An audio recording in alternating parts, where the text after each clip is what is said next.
The Habs are on their final homestand before the Christmas break. We'll let you know which players are on our naughty or nice list. This is Hockey Inside Out.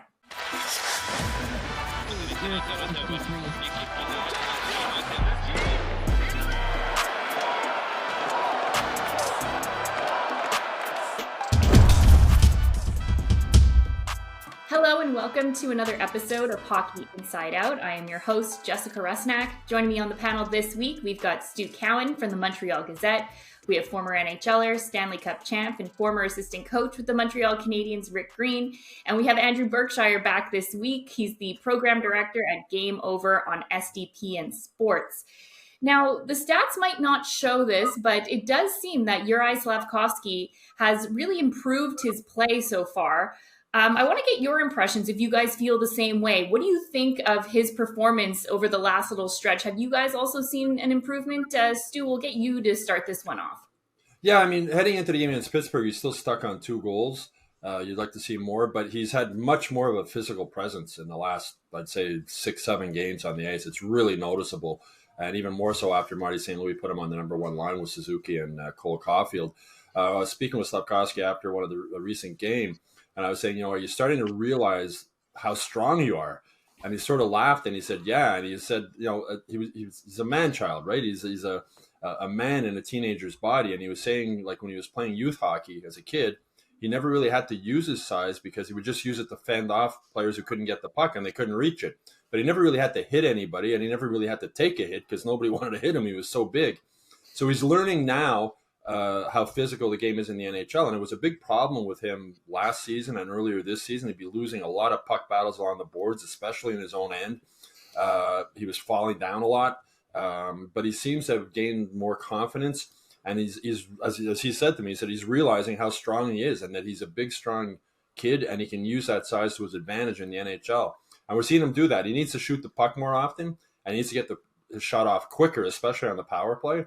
But he's made, I wrote a column earlier, maybe about a month or so ago, saying how he doesn't look like he's ready to be in the NHL and he should be in the AHL.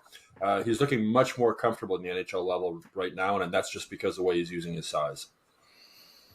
And then, Stu, you mentioned the confidence level. I mean, look at he's a different player from what we've seen at the start of the year. And, you have to give full credit to St. Louis and the management to stick to their plan and saying, let's keep this kid going. Let's not entertain the thought of getting to Laval. They figured, seeing him every day, that he was moving in the right direction. And look, they put him up with a good line. These guys are obviously good players that are going to complement him in his development.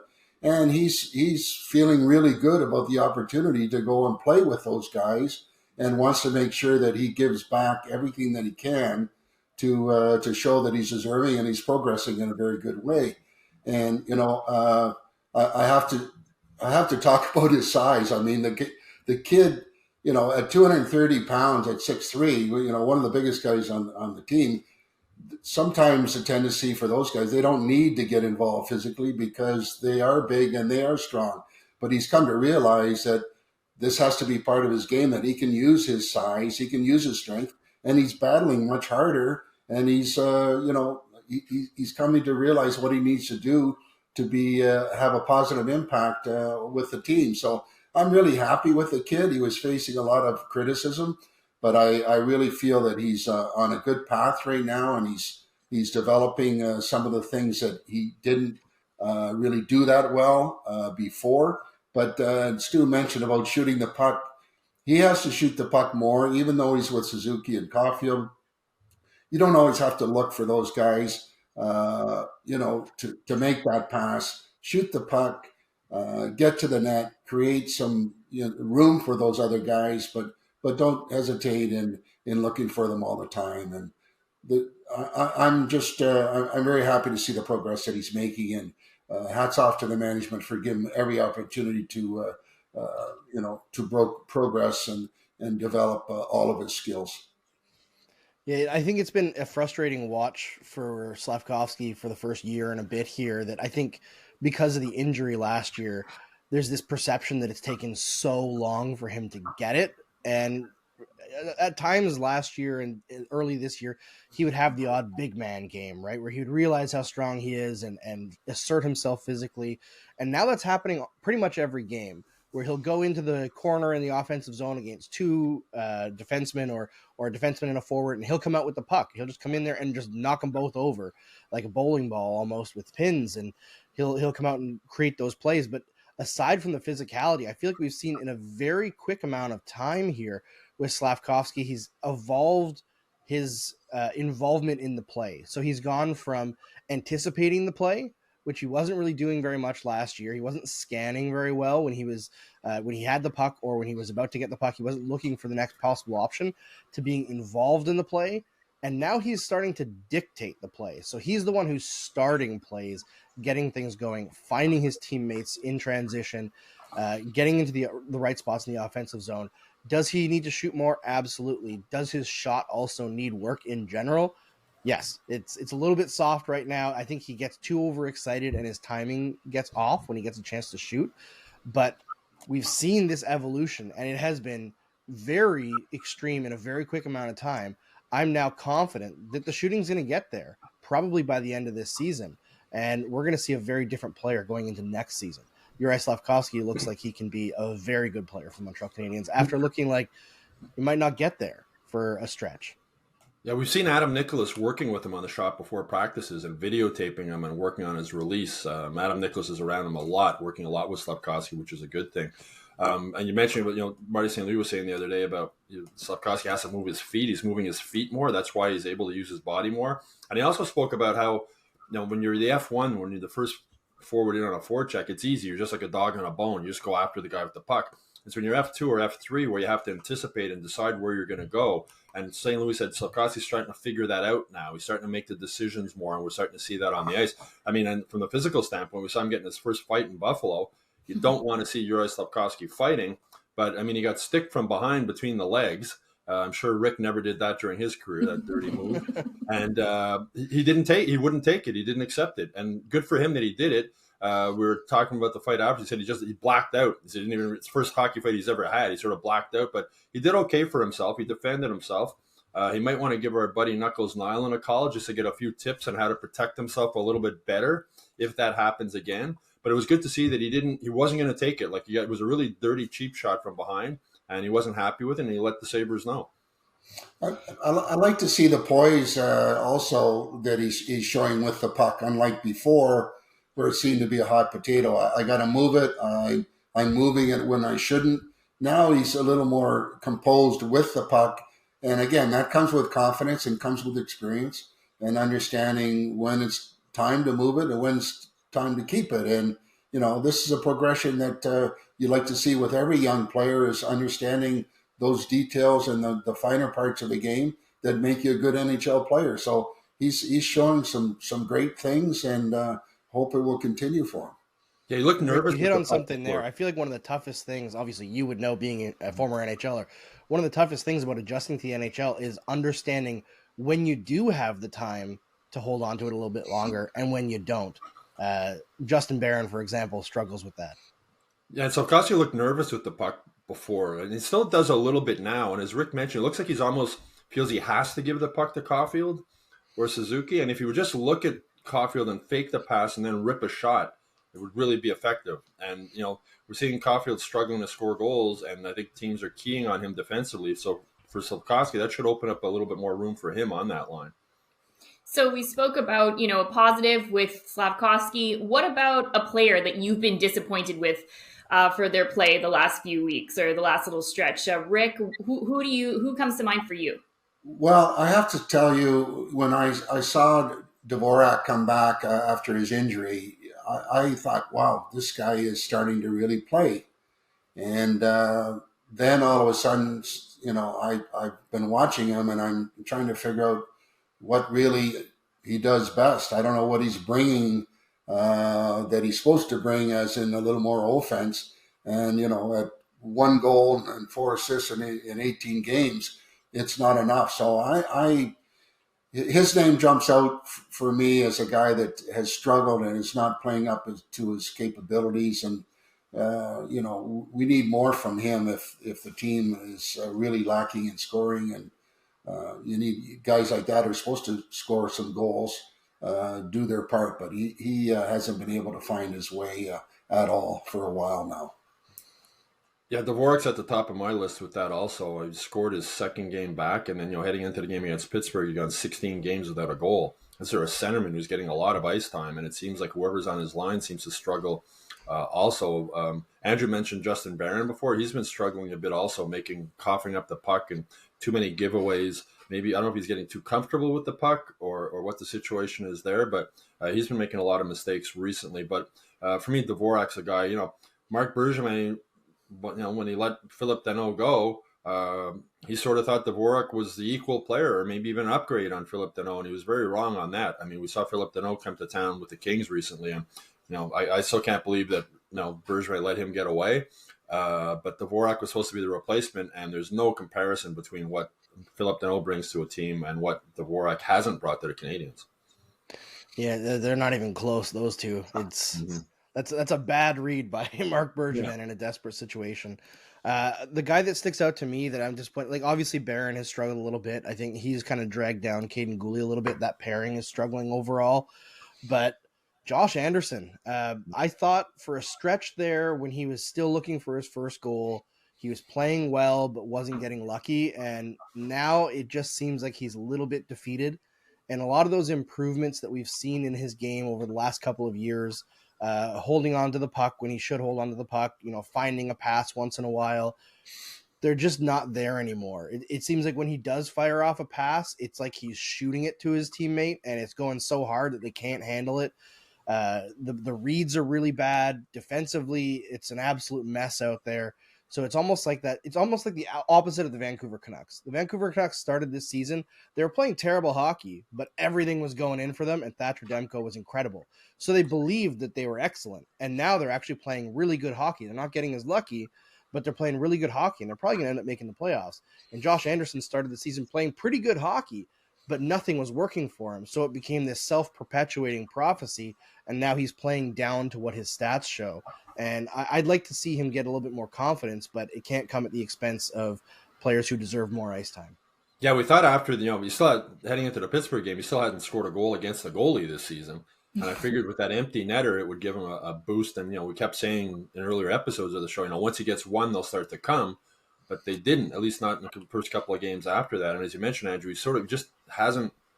You'd notice him on the ice all the time. Like he would finish checks, he would do everything, he would go up and down his wing, and he hasn't been that noticeable for the last little while. And one thing that the Canadiens have been struggling with is getting their goal scorers to actually score goals. That it seems like everyone on this team is in a drought right now. I know Martin St. Louis focused on that and practice before the game against the Pittsburgh Penguins, but what do you do? What does this team need to take to get these guys to find the back of the net? Rick, what would be your message to the team? Well, if it was easy, you could put your finger on it and identify it and, take care of it. But there's a number of things that come into play. But, when you do struggle, I remember we had trouble back when I was working with Claude Julien scoring goals. And he just basically went back to the basics. Just get pucks to the net and let's just get some traffic around the net and see where it goes from there. But, they obviously are not able to find that net, so they're going to have to find all other ways of getting to the dirty areas and just, get in front. Maybe something's going to go off your leg. You're going to create something for somebody else, but, it's a tough situation, and a lot of guys that are struggling are scratching their head, going, "Okay, what do I do next?" But just keep it simple and get pucks through and try and get some rebounds because they need some goals. It seems to be, we say that every year, right, Rick, about this team? It seems they can't score. I mean, Nick Suzuki's the team's leading scorer, and he ranks like 72nd around that area in the NHL. Cole Caulfield with 7 goals going into the Pittsburgh game. There was more than 80 players in the NHL with more goals than that. Caulfield's a guy they expected to score, right? And he's not scoring for whatever reason. And, Brendan Gallagher has been playing really what Brendan Gallagher hockey. He hasn't been able to put the puck in the net either. But it's just an ongoing problem with this team year after year after year. They can't score. And now, you figure, okay, well, they got a goal scorer in Cole Caulfield now, a natural goal scorer, and now he's struggling to put the puck in the net. So it's as you said, Rick, I think it's just a case of fire more pucks at the net, go to the net. Marty St. Louis, when asked about Cole Caulfield the other day, he said, or basically the problems of scoring, you got to get inside. Not enough guys are getting inside. Cole Caulfield's shooting from the perimeter. Goalies are reading his shot. He likes that high, short side shot. Try and say that 5 times quick. But goalies seem to be coming across and and making that save. He had a shot right at the end of the game the other day. He ripped one, and just as the clock was running out, it was high top corner, but the goalie read it and he made the save. So, as St. Louis said, he talked about Dave Andreychuk was a player who wasn't fast. He wasn't a superstar player. He wasn't flashy. But he got inside, and that's how he scored all those goals and became a Hall of Famer. And then the other player that St. Louis used as an example was Peter Forsberg, who was an incredibly talented player, but also was willing to get inside and go to those dirty areas. And that's where he scored a lot of his goals. So that's something all the Canadiens forwards, Gallagher does it all the time. It hasn't been going in, but more players need to be like Gallagher and just crash that net and look for rebounds and tip bins or whatever it takes to put the puck in the net. Yeah, I think Josh Anderson especially just needs to crash the net. He's on a line with Sean Monahan and Jake Evans, two guys who are pretty decent at firing the puck around. Jake Evans isn't a high-end scorer or anything, but they get the puck on net, get those rebounds, battle other guys, out-battle your opponents. You got to do it. And for everyone else, you got to get inside, but you also have to make quick decisions. I find the Canadiens, they're looking so much for that perfect shot because they have no confidence in their shooting that they take too long. And by the time they take their shots, the goalie's already set. They've got shot blockers in front. Just every other team that I watch against the Canadiens, because the Canadiens are pretty terrible at defending their own blue line. They let people come in too easily.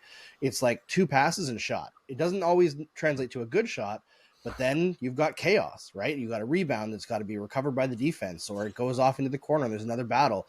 Just 2 passes and a shot every time. Always shoot. Get some shots on net, and some pucks will start going in. Well, Canadiens had a 3-on-1 the other game, the last game, and they didn't even get a shot. It's like a 3-on-1. They didn't even get a shot off of it. I think it was Monahan tried to make a pass and the puck bounced a little bit. But 3-on-1, shoot the puck and get a rebound. Shoot low pad and get a rebound. You can't get a 3-on-1 and not even get a scoring chance, not even get a shot on goal out of it. We're seeing too much of that. You talk about players going to the net. I think Slafkovsky needs to do that more also. You see him in the offensive zone. He's skating around trying to find an open spot to where he can get a shot up. But sometimes just go hard to the net. Drag the guy who's checking you with you and let the other guy shoot the puck. And Caulfield likes to shoot the puck. He's top 10 in the NHL in shots. Let him shoot it and let Slafkovsky crash the net and try and get some rebounds or tip-ins. And for me as an ex-defenseman, it was always more difficult to defend when you had a lot of guys in front of the net because you're outnumbered, and usually the chances are that the rebound, hopefully not that often. When I went to the opposition instead of you getting it as a defenseman, but at least you create a lot. And today, when you can't touch anybody in front without getting a penalty, you might as well just get there and hope that something good is going to happen, and you start to find some goals the ugly way. All right, moving on to the rapid fire section of the show. The Habs are finally starting to get some healthy bodies back in the lineup. When Jordan Harris returns to the Habs lineup, which defenseman would you sit if you were Martin St. Louis and had to make that decision? Andrew, why don't you lead us off? Well, I know who I wouldn't sit out, and that's Jayden Struble. He's earned every minute of ice time he's had so far. I have so much more hope for him as a player than I had a year ago. I thought he was a guy who was getting lost in the mix, and this year he's put everything together, and he is an NHLer in my opinion. I think right now, just based on merit, it would have to be Justin Barron, but long term, I think it probably will be David Savard, even though that's going to be a call for the coaching staff to make. That's going to be tough because he's one of their only veterans. But I expect at some point this year, maybe David Savard will be moved. Yeah, who I think is going to sit out when Jordan Harris is ready to play is Jordan Harris. I have a feeling they might do what they did with Arber Xhekaj and send him to Laval and play some games down there. Barron Barron struggled recently. He would be the guy if they were going to take somebody else at this point. I think Struble's moved ahead of him. Strubal's played so well, so confident with the puck, moves the puck well, skates well, does a lot of good things. They say with David Savard, I mean, I'd be surprised if he's not moved before the trade deadline. I can't see them making him a healthy scratch. They won't do that. He's too well respected, much of a veteran. He brings a solid game every time. But I can also see the possibility of them going to a sort of a rotation with 3 young defensemen like they did last season. We're just rotating guys sitting out and playing them. But when Jordan Harris, I wouldn't be surprised if they said another 10, 14 days. So I wouldn't be surprised if when he's ready to come back, because I said they do what they did with Xhekaj and send him down to Laval. Maybe that's when they bring Xhekaj back. I guess we'll see as time moves on. But for now, I think it's going to be hard for Jordan Harris to get back in the lineup. Yeah, I agree with you, Stu. I mean, I wouldn't touch those 6 that are going. Yeah, some of them are struggling on occasion, but generally speaking, they're doing a pretty good job. And, Harris, I'm not sure whether or not he shouldn't be sent down and, maybe get his game back. He's been out for an extended period. Another option, as much as I hate it as a coach, is you dress 7 defense and, pull out one of the forwards that maybe, I won't mention his name, but you probably know which one I'm talking about. And, it might be a little easier decision. You could ease him back into the lineup that way by controlling his ice time and allowing him to get his game shape back. But tough situation when you got some guys that are doing a pretty good job, and you got a guy coming off injury, and then he's going to step in there. And are you sending the right message? Of course, there's always going to be the politics and the numbers game, but when guys are deserving to stay in the lineup, and then you throw somebody in there, that's a tough call. Now, Stu, you mentioned his name before, Arber Xhekaj. I think a few fans were upset that he was not in that game in Buffalo. But how long do you think that he's going to remain with the Laval Rockets? That's a really good question, because it's when they sent them down, they didn't say it was a conditioning stint. They didn't really say anything about it. They just sent them down. I know he had been struggling with his defensive game a bit before he was sent down. I know he took some penalties that Marty St. Louis wasn't happy about. So it's a good question. At this point, I don't think he's going to get called back up until someone else is injured. And the way things are going with the Canadiens, that probably won't be long. Bodies keep dropping. But the Canadiens are moving forward. They're in a really good spot because, Lane Hudson is just rocking it in the NCAA level. Reinbacher will be back next year at training camp and that. They've got so many young defensemen. They're going to have some difficult decisions to make moving forward about who's in, who's out. It's going to increase Kent Hughes' hand as far as possibly trading one of the young defensemen and maybe finding a forward who can score. But for Xhekaj, it's interesting. I had a long conversation with Jonathan Kovacevic, who's one of Xhekaj's best friends on the team, about him going down. And Kovacevic was saying he's going to have a target on his back. Guys are going to want to fight him down there because he's one of the toughest guys, if not the toughest guy in the NHL. And Kovacevic said, Xhekaj's got to look at this as maybe a positive, how this can maybe help him. Kovacevic played 3 seasons in the AHL, and he said he's got to go down there and just work on his game and try and make this a positive, to work on his defensive game, get lots of ice time, and not drop the gloves. The Canes didn't send him down there to fight. So he's got to sort of, as hard as it's going to be for the Sheriff to do that, turn the other cheek, just go down there, work on his game, do the things the Canadiens want him to do. And the fact that he has played, and Kovacevic also said it was different for him because Kovacevic hadn't really played in the NHL when he was sent down to the AHL. So once you get a taste of the NHL, and then you go back to the AHL, that's an eye-opener. You realize how good you have it in the NHL. And Jayden Struble talked about that when I was talking recently, private jets. He said, the private jet lands at the airport, your car is already running. They start your car for it. So he was like, what's going on here? Your car is warmed up before you get in it. So life in the NHL is pretty good. So going down to the AHL and getting a taste of how the other half lives isn't necessarily a bad thing. Might make Arber Xhekaj even more hungry to get back up here. Yeah, I agree, Stu. Let them go there. Let them play. As far as timetable goes, I don't think you can determine that off the get-go. Let him get his game back. Let him get his conditioning. I know he struggled, the first game, second game, trying to, understand how he has to play even at the American League, and he's missed a significant time. So he needs to fine tune some of the things that he does well. Fighting obviously doesn't need to be one of them, but he does have to have a presence even there and make sure that that's part of his game. And he's not stupid. He knows there's a numbers game here, and you know what? Putting him there and letting him do his thing and get his A game back. He's quite aware that there's a lot of bodies in that position. It's going to make him that much more hungry when he does come back and realize the type of game he needs to play to stay in the NHL. Yeah, it's kind of counterintuitive in a way, but I saw this demotion, for lack of a better word, much differently than most people did. I saw this as the Canadiens looking at Arber Xhekaj and seeing him as more than what he's been seen as so far, which is a third pairing defenseman that can bring a lot of toughness, and he has a little bit of offense to his game. But so far this year on the Canadiens, no defenseman has been on for fewer goals against, fewer scoring chances against per minute played.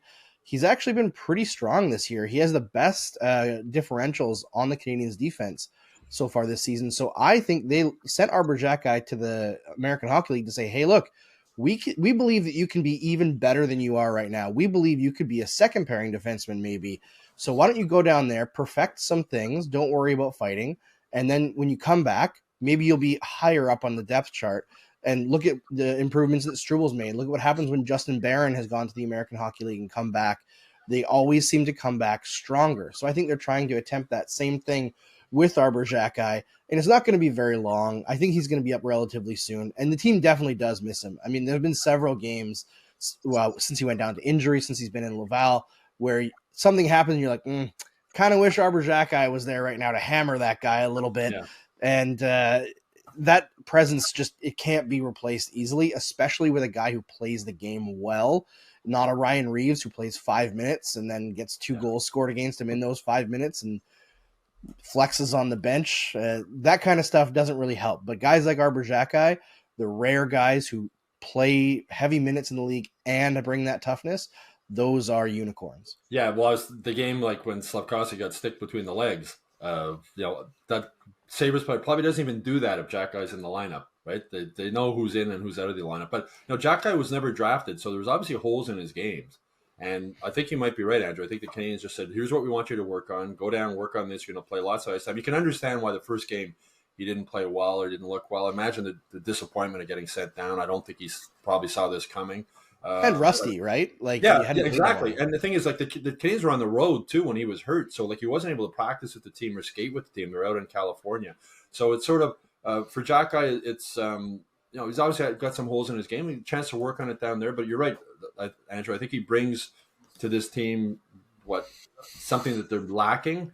So it's going to be interesting to see how long he's down there. It really will be. And I think people really have to understand guys that are coming off injury, to get your game back in a quick fix situation is not easy. And you can't turn the switch on after you've been in, doing all kinds of practices, doing all kinds of drills. It's just not the same thing. And it's there's a process there to get your best game out there without turning the switch on. So time will be the factor here, and just making sure that he understands the details of the game that brought him success before, and go about doing it, and he will. Now, I still can't believe this, but at mid-December, the Montreal Canadiens still have 3 goaltenders on their roster. We have seen Cayden Primeau play. Do you think that he can develop into a solid NHL goaltender? Stu? Well, I think it's going to be difficult for him in Montreal. I'm not sure how well he handles the bright spotlight here that comes with playing with the Canadiens. I think he'd probably be better, sort of like Sam Mountainbow got a fresh start somewhere else when the Canadiens claimed him off waivers. But I've noticed a different, like Primeau, when he got the game where he got beat 5 times on the glove side, and then he comes back and he makes 46 saves against Buffalo. And I was talking to him after practice on Tuesday, just one-on-one, and he seemed just more confident the way he was talking. Like, there's times you talk with him and he seems nervous when he's being interviewed by the media also. And I asked him about, getting beaten 4 times to the glove side. And he said he got beat twice and it sort of got in his head a little bit. But the next game against Buffalo, the 2 goals that they got on him were to the stick side. So they weren't, obviously Buffalo knew they were shooting glove side again. So he seems just from that conversation I had with him after practice Tuesday, it just seems like he's found a little bit more confidence. Probably from that game against Buffalo would have a lot to do with it. Kent Hughes obviously believes that he can be an NHL goalie, or they would have sent him down to Laval and not really cared if they lost him on waivers.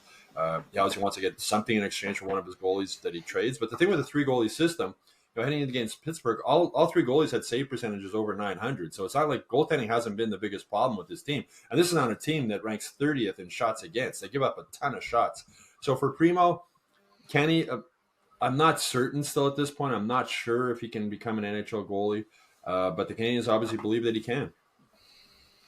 Yeah, I'm not sold, although his last game was spectacular. I thought he was really great. Game before that, good 2 periods, and then the third period, I thought he would end up on waivers at the end at the end of the day. He just was not prepared, but maybe that was a shocking lesson for Cayden Primeau, that even where he feels like he's closer to being a full-time NHL goalie, you cannot start even a third period of hockey not with your head not in the game. You can't do it. You can't take a break. So maybe now he takes off a little bit, but I think he's got a lot more to prove. And for me, confidence comes with consistency, and even more so with that position. Obviously, critical. He made a lot of saves against Buffalo, but I think the jury's still out as far as whether he can consistently play well. And again, with 3 goalies, tough scenario when you're trying to get hopefully him in more games to allow other teams to see what he can do, and obviously get a real good reading on, can this guy consistently play at the NHL level or not? And then they're going to have to make some kind of decision, like we talked about before, sooner than later. Well, the thing that impressed me with that Buffalo game, as Andrew mentioned, I thought after he got beat 5 times on the glove side, I thought they'd put him on waivers, and the pressure on him going into that game against Buffalo must have been huge. Like if he gets beat 4 times again on the glove side and they lose, like then you figure the Canadiens, okay, we've seen enough. So the pressure, that must have been the most pressure-packed game he's played in the NHL, with his future maybe on the line. And he came up and he played huge. Now, we spoke about this a little bit earlier in the episode.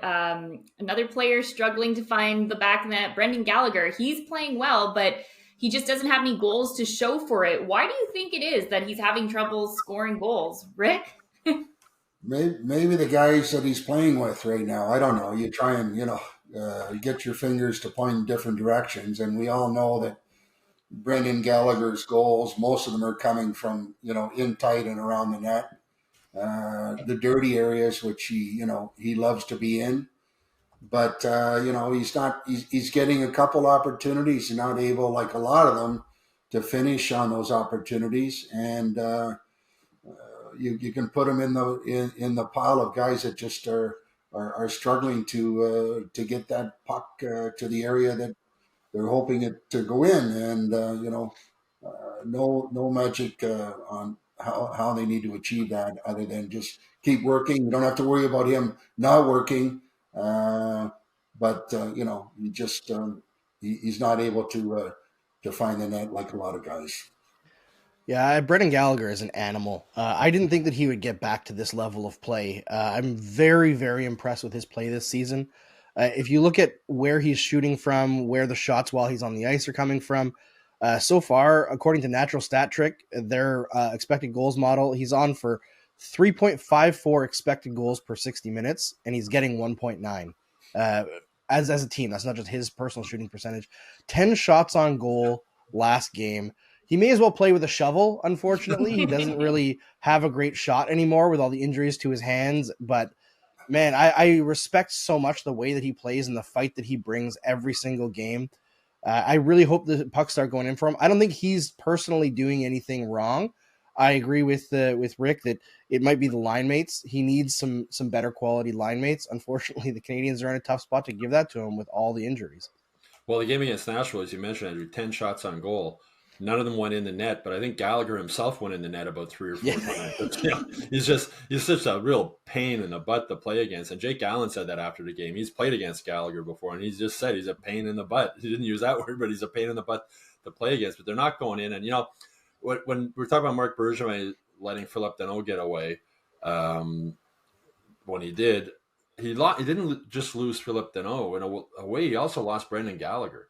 Brendan Gallagher has not been the same player since Phillip Danault left. I mean, that was him. Danault, Gallagher, and Tatar was one of the best 5-on-5 lines in the NHL. And Tatar is struggling in Colorado without that. So it just shows you what a good player Phillip Danault was. Some Canadiens fans would say, oh, he doesn't score enough goals. But he created offense for his line mates. He got the puck out of his own zone. He got the puck into Gallagher's hands. They played so well together. So Gallagher, he needs another, like playing with Dvorak or whatever, he needs another Danault type center to play with him, a guy who's able to hang on to the puck and let him crash the net and throw the puck to the net when he's there.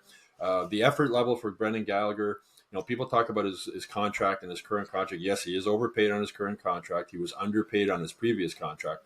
But Brendan Gallagher earns every single dollar that the Canadiens give him because the effort level is off the charts every night. We're seeing that again now. Just the puck's not going in. Age is catching up with him a little bit too. That's obviously a factor. A lot of miles on that body.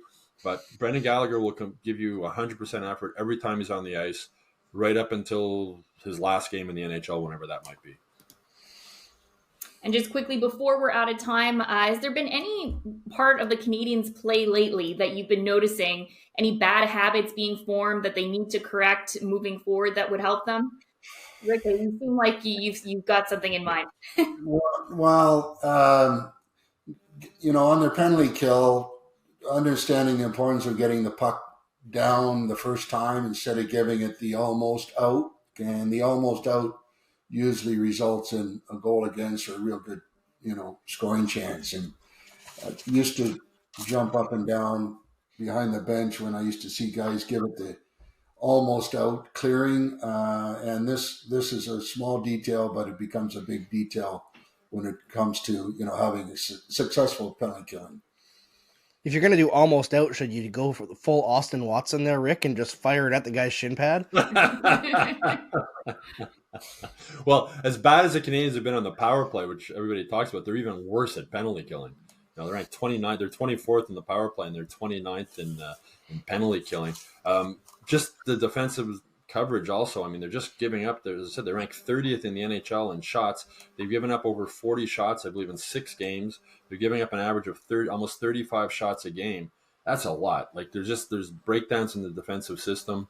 They're not, as we mentioned earlier, with the 3 goalies. The fact that 3 goalies all have save percentages over 900 is quite impressive on a team that's so bad. Getting the puck out of their zone on the PK and just allowing too many shots overall. So those are a couple of things that Marty St. Louis and his coaching staff really have to work on.